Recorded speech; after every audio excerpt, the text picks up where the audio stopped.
Inspector Raju Bhowmik উত্তর জেলা দামছড়া থানার ওসির চেয়ারে বসতে মাদক পাচারকারী, গবাদি পশু পাচারকারী সহ মদ পাচারকারীদের ত্রাহি ত্রাহি অবস্থা।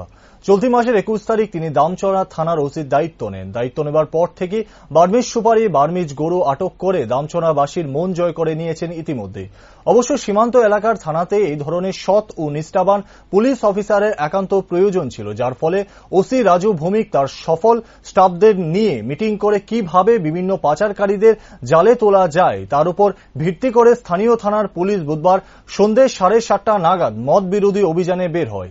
মদ বিরোধী অভিযানের সময় বিচিপাড়া এলাকায় TR05F02221 নম্বরের একটি ইকো গাড়িতে তল্লাশি চালায় পুলিশ। তল্লাশি চালিয়ে গাড়ির ভেতর থেকে বিভিন্ন ব্র্যান্ডের 218 বোতল বিলেতি মদ উদ্ধার করে পুলিশ। সাথে আটক করা হয় ইকো গাড়ির চালক মবুজয় রিয়াংকে। দামছড়া থানার SI David Darlong, ASI Nachum Tripura এবং অন্যান্য স্টাফরা মিলে সন্ধ্যেবেলা 7:30 নাগাদ এন্টি লিগার রেডে বের হয়।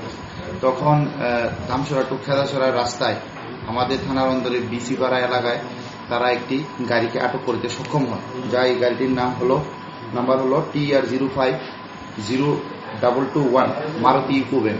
ওই গাড়িতে তল্লাশি চালিয়ে প্রচুর পরিমাণ 218 বোতল বিলিতি মদ উদ্ধার করে, সাথে 2জন লোককে আটক করে, যাদের নাম হলো মবজয় রিয়াং, বাবার নাম নারদমণি রিয়াং, বাড়ি পথিথুমরাই পাড়া, PS খেদাছড়া। আরেকজন হলো বিনোদ কুমার রিয়াং, বাবা ধনঞ্জয় রিয়াং, একই এলাকা। তারা ওই মদগুলি দামছড়া এলাকা থেকে নিয়ে খেদাছড়া রোডের দিকে যাচ্ছিল ওই সময়, এবং পুলিশ তাদেরকে পাকড়াও করে এবং গাড়িটিকে সিজ করে, মদ সহকারে সিজ করে থানায় নিয়ে আসে। এই 218 বোতলের আনুমানিক আর্থিক মূল্য কত হবে? বর্তমানে 218 বোতল মদের আর্থিক মূল্য হবে প্রায় 50,000।